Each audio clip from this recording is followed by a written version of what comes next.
It's no secret by this point in time that I am a huge, huge Fallout fan. If you can tell by this and what's usually behind my wall, or the Legion flag and the NCR flag in the background. Although you can't see the Legion flag, it is there. So, it's no surprise that when Fallout fans are especially gun collectors, or they're airsofters, or even paintballers, really any sort of combat sport all that much, or even combat hobby, well, it stands to reason we try to replicate what we love. So, and this is leading up, of course, to the subject matter of the video, but I want to kind of build up to it a little bit more, because, let's face it, Fallout fans, especially airsofters, again, paintballers, nerfers, whatever, are a huge, huge part of the community. Not as huge as, say, gaming, but we are a good sizable majority. While, yes, there are some cosplayers who legitimately do airsoft, it's a small minority. But the Fallout community is huge. Okay, we are huge, we're magnificent, we're great, we build great guns, we build great cosplays. So good. Okay, we're so good. But in all seriousness, though, this is what the subject of the video is, because I did a video a long time ago talking about the Enclave Uniform of America Rising 2. And while, yes, I could go into great detail about that a little bit more, and great autistic detail, considering that I myself am autistic, I'm not going to. Instead, ladies and gentlemen, I'm here to talk about the other uniform in Fallout 4 America Rising 2 Legacy of the Enclave mod. Now, there are other uniforms, yes, mostly mechanics uniforms, and of course the quote-unquote infiltration uniform. And that's something I'm not going to talk about, because if I do, it's not going to end well. Nor am I going to talk about the officer's uniform presented in the game. I'd rather let someone who specializes in clothing and uniforms actually talk about that. Me, I mostly go by research and what can feasibly be replicated. So, let's go ahead and kind of talk about these right now. And, yeah, it's going to be a lot of fun, not going to lie. So, to start off with, the 4 basic bare bones under armor, quote-unquote, is, of course, the woodland, urban, desert, and snow. I'm going to take a moment to talk about the urban there for a second, because the urban is a literal blue uniform.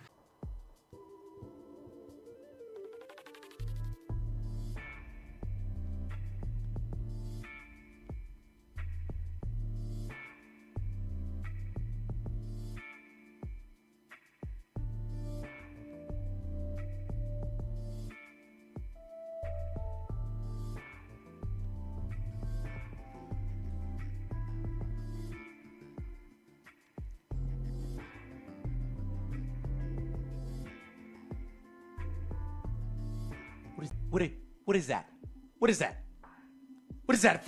Is that fun? Is that what I'm thinking? Is that what I think it is? Is that fucking blue? Is that fucking blue? Not as bad as, say, other attempts at making a urban uniform, and I'm not talking about the M81 pattern. I'm referring to this absolute useless UCP bullshit that they tried pushing back in the day after 08.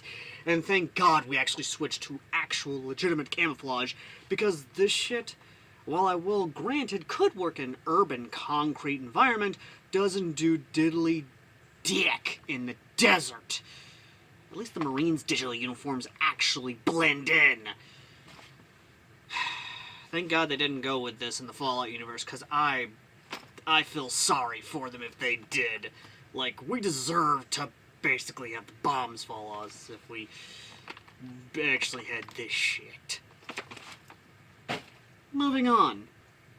So, of course, it does scratch my head as to why exactly they decided to go with a blue uniform. If anything, the snow camouflage actually would work better, considering that's more urban than blue. I legitimately have no idea why the hell that uniform is blue, or why the hell it is blue at all.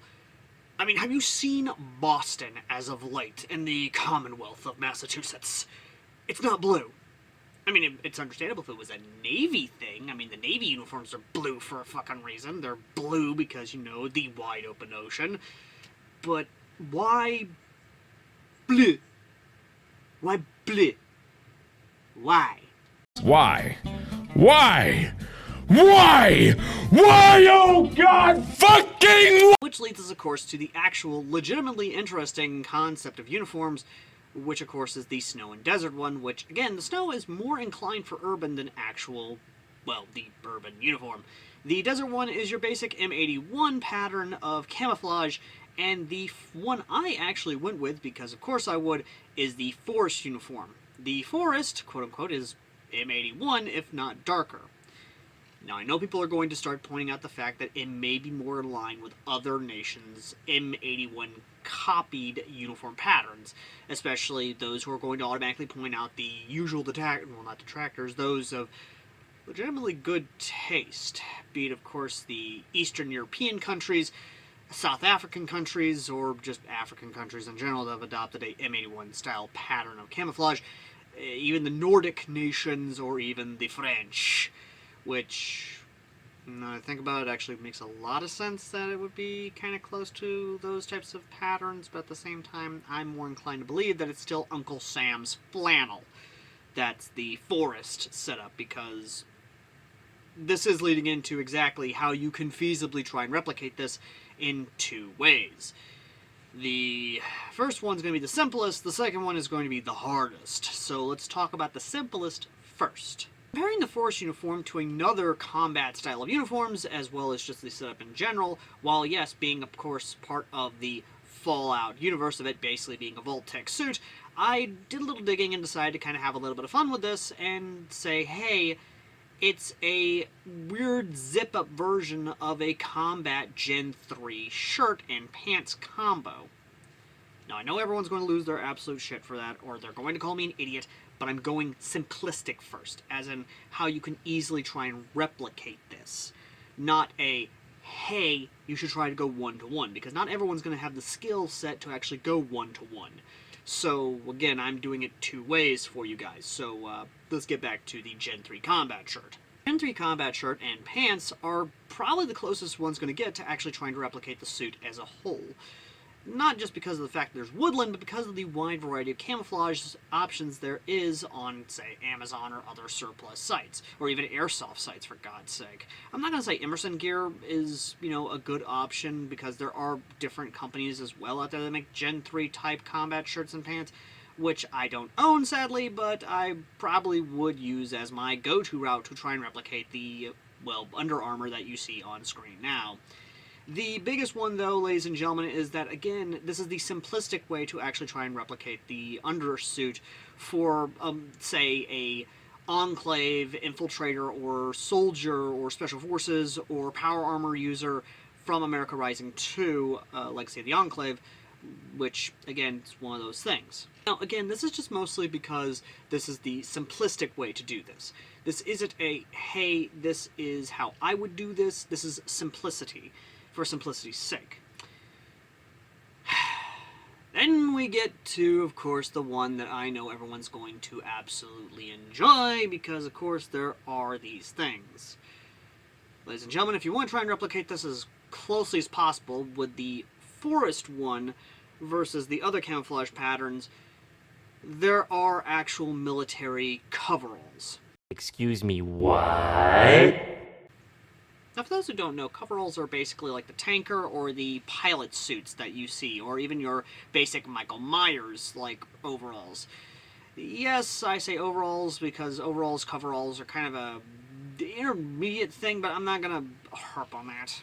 Now, the reason I say coveralls is because, again, there is woodland-style coveralls.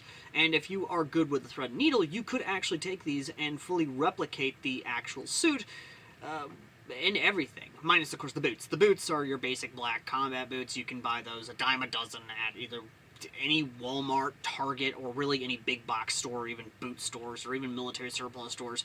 I'm not going to tell you what kind of boots to get, because everyone's feet is different, and I'm not a feet guy, so I'm not going to tell you exactly, hey, this is what kind of boots you should get. Personally speaking, I like my side zip-up boots, as well as just basic boots in general, because I'm on a farm, so, you know what, boots are boots for me. But getting back to the actual overall thing in general. Now, the reason I say the coveralls is because if you look at the Vault-Tec suit, it's basically that, coveralls. So, if you are good with the thread and needle, you could replicate the suits one-to-one. Because, once again, these are just basically combat variants of the Vault-Tec suit in-game and in-game model. And with that, I've given you 2 variations of how you can do this now, and probably ideas in the comments section would be good to hear. Thank you very much. Not my longest of form videos when it comes to, of course, in-game uniforms and stuff, but it does actually help kind of set up a way of saying, hey, this is how you can do this.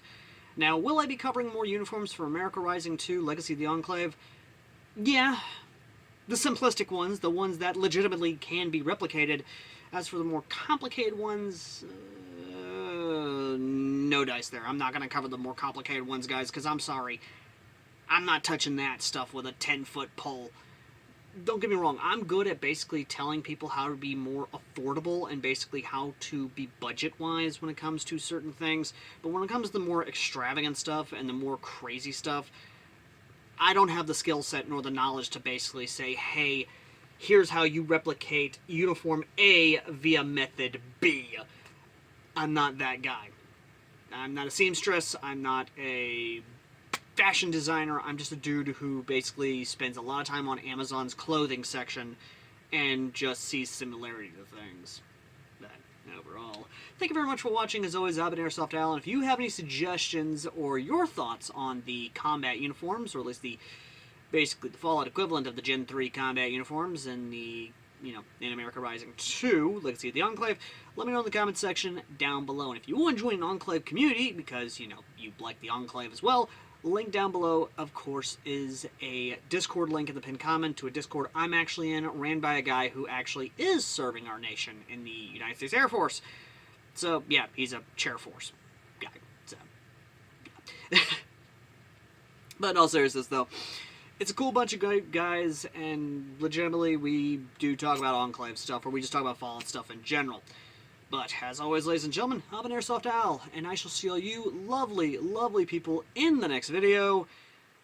And there is no coincidence that this video was, in fact, released the day before October 1st. Because, simply put, ladies and gentlemen, October is kind of my favorite time of year to have fun. Unwind, if you will. And, well, I think it is that time of year for me to do something kind of fun. To do something kind of great. And legitimately do something kind of spooky. So, ladies and gentlemen, I shall see all you lovely, lovely people in the next video. And remember, October is the time of spooks, scares, and just overall fun. Pleasant nightmares.